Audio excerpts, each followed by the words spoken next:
Hello സുഹൃത്ത്, നമസ്കാരം. ഇന്ന് ഏപ്രിൽ 12, ഏറ്റവും ലേറ്റസ്റ്റ് ആയിട്ടുള്ള കറണ്ട് അഫേഴ്സുമായി ജെഡിസ് കറണ്ട് അഫേഴ്സ്. നമുക്കറിയാം ഓരോ കോമ്പറ്റീഷനിലും കറണ്ട് അഫേഴ്സിൻ്റെ പ്രാധാന്യം എന്താണെന്ന്. നമ്മൾ ലേറ്റസ്റ്റ് ആയിട്ടുള്ള ഓരോ കാര്യങ്ങൾ അറിയാൻ വേണ്ടി ശ്രമിക്കും. നമുക്കത് എപ്പോഴും ഓരോ കോമ്പറ്റീഷനിലും സഹായിക്കുകയുള്ളൂ. ഇന്ന് ഏപ്രിൽ 12 നമുക്കിന്നത്തെ ലേറ്റസ്റ്റ് ആയിട്ടുള്ള കറണ്ട് അഫേഴ്സിലേക്ക് പോകാം. ഒരു ന്യൂസ് ഹെഡിംഗ് ആണ്: president Droupadi Murmu conferred honorary doctorate. President Droupadi മുർമുവിന് ഓണറി ഡോക്ടറേറ്റ്.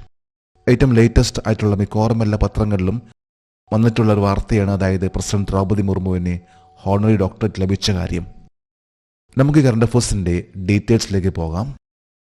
സ്ലൊവാക്യയിലെ ഏത് സർവകലാശാലയാണ് പ്രസിഡന്റ് ദ്രൗപദി മുർമുവിന് ഓണറി ഡോക്ടറേറ്റ് നൽകിയത്? നിട്രയിലെ കോൺസ്റ്റാന്റിൻ ദി ഫിലോസഫർ യൂണിവേഴ്സിറ്റി.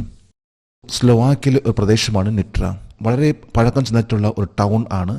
ഇവിടെയുള്ള ഒരു യൂണിവേഴ്സിറ്റി ആണ്, വളരെ ഫേമസ് ആയിട്ടുള്ള യൂണിവേഴ്സിറ്റി ആണ് കോൺസ്റ്റാന്റിൻ ദ ഫിലോസഫർ യൂണിവേഴ്സിറ്റി. ഈ യൂണിവേഴ്സിറ്റിയാണ് ഇന്ത്യൻ പ്രസിഡന്റ് ദ്രൗപദി മുർമുവിന് ഏറ്റവും ലേറ്റസ്റ്റ് ആയിട്ട് നൽകിയിട്ടുള്ള ഡോക്ടറേറ്റ്. ഏത് അവസരത്തിലാണ് പ്രസിഡന്റ് ദ്രൗപദി മുർമുവിന് Constantine the philosopher university honorary doctorate നൽകിയത്? 2025 ഏപ്രിലിലെ സ്ലൊവാക്യയിലേക്കും പോർച്ചുഗലിലേക്കും നടത്തിയ സന്ദർശനത്തിൽ. ഇന്ത്യൻ പ്രസിഡന്റ് ദ്രൗപദി മുർമു ഏറ്റവും ലേറ്റസ്റ്റ് ആയിട്ട് നടത്തിയിട്ടുള്ള സന്ദർശനമാണ് ഏപ്രിൽ 2025 സ്ലൊവാക്യ, ഒപ്പം തന്നെ പോർച്ചുഗൽ. ആദ്യം പോയിട്ടുള്ളത് പോർച്ചുഗലിലാണ്, അതിനുശേഷം സ്ലൊവാക്യയിലെ. ഈ ഒരു അവസരത്തിലാണ് സ്ലൊവാക്യയിലെ വളരെ ഫേമസ് ആയിട്ടുള്ള കോൺസ്റ്റാന്റിൻ ദ ഫിലോസഫർ യൂണിവേഴ്സിറ്റി, ഈ യൂണിവേഴ്സിറ്റി ഡോക്ടറേറ്റ് നൽകി ആദരിച്ചിട്ടുള്ളത്. സ്ലൊവാക്യയിലെ തലസ്ഥാനം ഏതാണ്? ബ്രാറ്റിസ്ലാവ. സ്ലൊവാക്യ എന്ന രാജ്യം, ഇവിടുത്തെ തലസ്ഥാനമാണ് ബ്രാറ്റിസ്ലാവ. സെൻട്രൽ യൂറോപ്പിലെ രാജ്യമാണ്. ലാൻഡ് ലോക്ക് കൺട്രിയാണ്, അതായത് 4 വശവും കരയാൽ ചുറ്റപ്പെട്ട ഒരു രാജ്യമാണ് Slovakia. Poland, Ukraine, Hungary, Austria എന്നീ രാജ്യങ്ങൾ, ഒപ്പം തന്നെ ചെക്ക് റിപ്പബ്ലിക്, ഈ 5 രാജ്യങ്ങളാണ് സ്ലൊവാക്യ രാജ്യത്തിൻ്റെ അയൽ രാജ്യങ്ങൾ. ഈ രാജ്യത്തിൻ്റെ ക്യാപിറ്റൽ ആണ് ബ്രാറ്റിസ്ലാവ, കറൻസി യൂറോ. ഈ രാജ്യത്തിൻ്റെ പ്രസിഡന്റ് ആണ് പീറ്റർ പെല്ലഗ്രിനി. ഒരു ന്യൂസ് ഹെഡിംഗ് ആണ്: DRDO conducts successful release trials of long range glide bomb. DRDO long range glide ബോംബിൻ്റെ വിജയകരമായ റിലീസ് ട്രയൽ നടത്തി. ഡിഫൻസ് റിസർച്ച് ഡെവലപ്മെൻറ്റ് ഓർഗനൈസേഷൻ്റെ ഏറ്റവും ലേറ്റസ്റ്റ് ആയിട്ടുള്ള ഒരു പരീക്ഷണമാണ് ഗ്ലൈഡ് ബോംബ്. നമുക്ക് കറണ്ട് അഫേഴ്സിൻ്റെ ഡീറ്റെയിൽസിലേക്ക് പോകാം. 2025 ഏപ്രിൽ 8-നും ഏപ്രിൽ 10-നും ഇടയിൽ DRDO പരീക്ഷിച്ച ലോങ് റേഞ്ച് ഗ്ലൈഡ് ബോംബിൻ്റെ പേരെന്താണ്? Gaurav. Defence research development organisation നിർമ്മിച്ചിട്ടുള്ള ഏറ്റവും ലേറ്റസ്റ്റ് ആയിട്ടുള്ള ഒരു ബോംബ് ആണ് ഗൗരവ് എന്ന് പറയുന്ന ബോംബ്. ഇതൊരു ലോങ് റേഞ്ച് ഗ്ലൈഡ് ബോംബാണ്. വിമാനം പോലെ പതിയെ അതിനെ പറന്നുകൊണ്ട് ഒരു പ്രത്യേക സ്ഥലത്ത് വന്ന് വീഴാൻ സാധിക്കുന്ന രീതിയിലുള്ള ഒരു ബോംബ് ആണ് ലോങ് റേഞ്ച് ഗ്ലൈഡ് ബോംബ് ആയിട്ടുള്ള ഗൗരവ്. ഇതാണിപ്പോൾ ഏപ്രിൽ 8-നും ഏപ്രിൽ 10-നും ഇടയിൽ ഡിഫൻസ് റിസർച്ച് ഡെവലപ്മെൻറ്റ് ഓർഗനൈസേഷൻ അത് പരീക്ഷിച്ചിട്ടുള്ളത്. 2025 ഏപ്രിൽ 8-നും ഏപ്രിൽ 10-നും ഇടയിൽ DRDO നടത്തിയ ലോങ് റേഞ്ച് ഗ്ലൈഡ് ബോംബ് ഏത് വിമാനത്തിലാണ് ഗൗരവ് പരീക്ഷിച്ചിട്ടുള്ളത്? Su-30 MKI യുദ്ധവിമാനം. Su-30 MKI ഫൈറ്റർ വിമാനം, ഇതിലാണ് ഗൗരവ് എന്ന ആ ബോംബ് അത് ഡ്രോപ്പ് ചെയ്യുന്നതിന് വേണ്ടി പരീക്ഷണം നടത്തിയിട്ടുള്ളത്. ഇതൊരു ഗ്ലൈഡിംഗ് ബോംബാണ്, അതായത് പതിയെ കാറ്റിലൂടെ പറക്കാൻ സാധിക്കുന്ന രീതിയിലുള്ള ഒരു ബോംബ് ആണ് long range glide bomb LRGP Gaurav. ഈ ഒരു പരീക്ഷണം നടത്തിയിട്ടുള്ളത് Su-30 MKI. Su-30 MKI Indian air force ഉപയോഗിച്ചുകൊണ്ടിരിക്കുന്ന ഒരു ഫൈറ്റർ ജെറ്റ് ആണ്. റഷ്യ നൽകിയിട്ടുള്ള ഒരു വിമാനമാണ് Su-30 MKI. Long range glide bomb ഗൗരവിൻ്റെ കൃത്യതയുടെ ക്ലോസ് റേഞ്ച് എന്താണ്?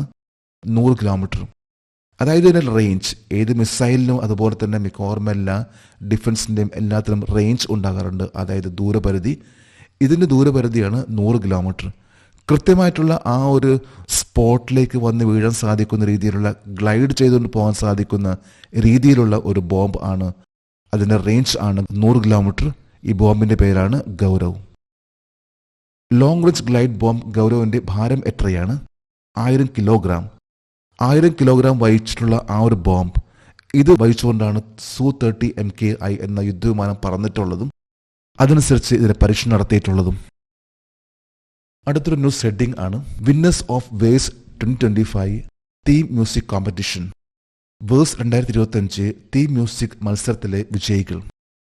വേഴ്സ് എന്നാൽ എന്താണ്? ഇത് ഏത് മിനിസ്ട്രി ആയി ബന്ധപ്പെട്ട ഒരു പ്രോഗ്രാം ആണ്? നമുക്ക് കറണ്ട് അഫയേഴ്സിന്റെ ഡീറ്റെയിൽസിലേക്ക് പോകാം.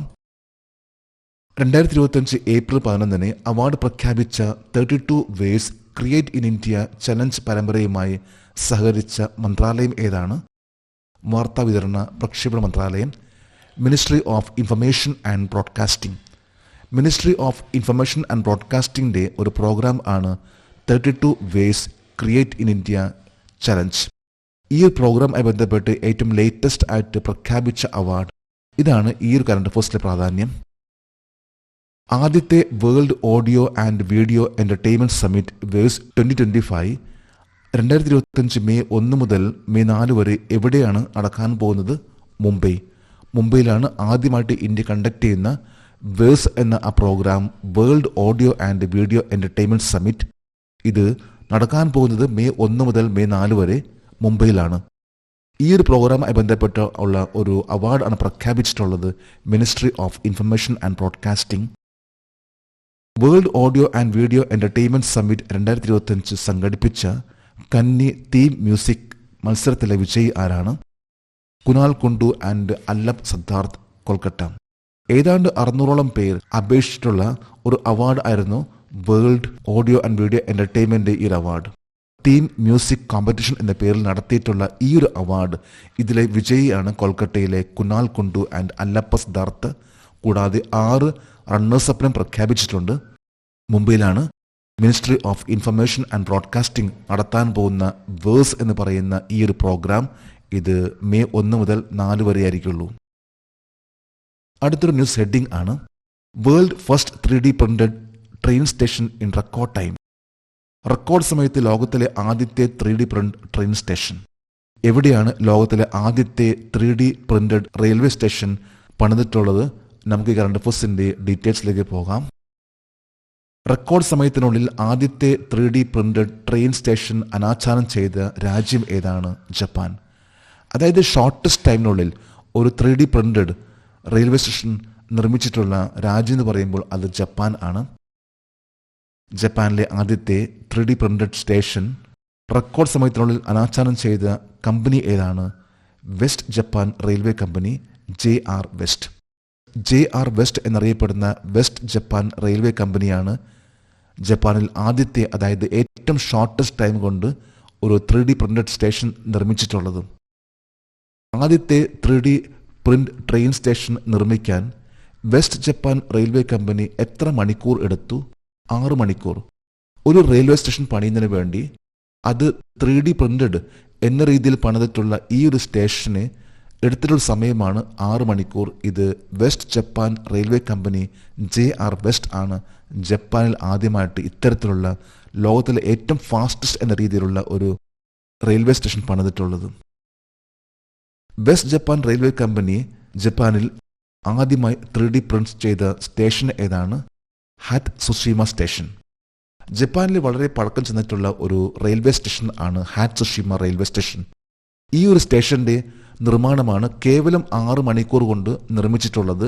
ലോകത്തിലെ ഏറ്റവും ഷോർട്ടസ്റ്റ് ടൈം കൊണ്ട്, അതായത് 6 മണിക്കൂർ കൊണ്ട് നിർമ്മിച്ച ഒരു സ്റ്റേഷൻ ആണ് ഹാറ്റ്സുഷിമ റെയിൽവേ സ്റ്റേഷൻ. സ്പോർട്സ് ആയി ബന്ധപ്പെട്ട ഒരു കറണ്ട് അഫയേഴ്സ് ആണ്. Kohli becomes the first batter to score 1000 boundaries in IPL. IPL-ൽ 1000 ബൗണ്ടറികൾ നേടുന്ന ആദ്യ ബാറ്റ്സ്മാനായി കോഹ്ലി. ഇതും ലേറ്റസ്റ്റ് ആയിട്ടുള്ള കറണ്ട് അഫയേഴ്സ് ആണ്. നമുക്ക് ഈ കറണ്ട് അഫയേഴ്സിന്റെ ഡീറ്റെയിൽസിലേക്ക് പോകാം. 2025 IPL 1000 ബൗണ്ടറികൾ നേടിയ ആദ്യ കളിക്കാരൻ ആരാണ്? വിരാട് കോഹ്ലി. വിരാട് കോഹ്ലിയാണ് 2025 IPL-ൽ 1000 ബൗണ്ടറികൾ നേടിക്കൊണ്ടുള്ള ആ ഒരു ചരിത്ര നേട്ടം കൈവരിച്ചിട്ടുള്ളത്. അതായത് ടോട്ടൽ IPL ഹിസ്റ്ററിയിൽ 1000 ബൗണ്ടറികൾ നേടുന്ന ഒരേ ഒരു വ്യക്തിയാണ് വിരാട് കോഹ്ലി. വിരാട് കോഹ്ലി ഏത് IPL ഫ്രാഞ്ചൈസിക്ക് വേണ്ടിയാണ് കളിക്കുന്നത്? റോയൽ ചലഞ്ചേഴ്സ് ബാംഗ്ലൂർ, RCBയിലെ താരമാണ് വിരാട് കോഹ്ലി. വിരാട് കോഹ്ലിയാണ് ഇപ്പോൾ ഏറ്റവും ലേറ്റസ്റ്റ് ആയിട്ട് IPL മത്സരത്തിൽ 1000 ബൗണ്ടറികൾ കടക്കുന്ന ഒരേ ഒരു താരം. വിരാട് കോഹ്ലി എത്ര ഇന്ത്യൻ പ്രീമിയർ ലീഗ് സീസണുകൾ കളിച്ചിട്ടുണ്ട്? 18 IPL ആരംഭിച്ച അന്നു മുതൽ കളിക്കുന്നൊരു താരമാണ് വിരാട് കോഹ്ലി. 18 IPL ആണ് വിരാട് കോഹ്ലി കളിച്ചിട്ടുള്ളത്. 2025 IPL ഏറ്റവും പ്രായം കൂടിയ ക്യാപ്റ്റൻ ആരാണ്? MS ധോണി. 43 വയസ്സ് 278 ദിവസം. MS ധോണിയാണ് the oldest captain in IPL. ഇപ്പോൾ നടന്നുകൊണ്ടിരിക്കുന്ന IPL വെച്ച് നോക്കുമ്പോൾ ദ ഓൾഡസ്റ്റ് ക്യാപ്റ്റൻ ആണ് MS Dhoni. MS Dhoni Chennai super കിങ്സിനോട് കളിക്കുന്ന താരമാണ്. ഒരു ന്യൂസ് ഹെഡിംഗ് ആണ് നാഷണൽ സേഫ് മദർഹുഡ് ഡേ 2025, ദേശീയ സുരക്ഷ മാതൃത്വ 2025. കഴിഞ്ഞ ദിവസമായിരുന്നു നാഷണൽ സേഫ് മദർഹുഡ് ഡേ. നമുക്ക് കറണ്ട് അഫയേഴ്സിന്റെ ഡീറ്റെയിൽസിലേക്ക് പോകാം. 2025 ദേശീയ സുരക്ഷിത മാതൃത്വ ദിനം ഏത് തീയതിയിലാണ് ആഘോഷിക്കുന്നത്? ഏപ്രിൽ 11. ഏപ്രിൽ 11 തീയതിയാണ് ദേശീയ സുരക്ഷ മാതൃത്വ ദിനം ആഘോഷിക്കുന്നത്. എല്ലാ വർഷവും ഏപ്രിൽ 11 തീയതിയാണ് ദേശീയ സുരക്ഷ മാതൃത്വ ദിനം, അതായത് നാഷണൽ സേഫ് മദർഹുഡ്, അത് ആഘോഷിക്കുന്നത്. 2025 ദേശീയ സുരക്ഷിത മാതൃത്വ ദിനത്തിന്റെ പ്രമേയം എന്താണ്? Healthy beginnings, hopeful future. ആരോഗ്യകരമായ തുടക്കം, പ്രതീക്ഷാജനകമായ ഭാവി.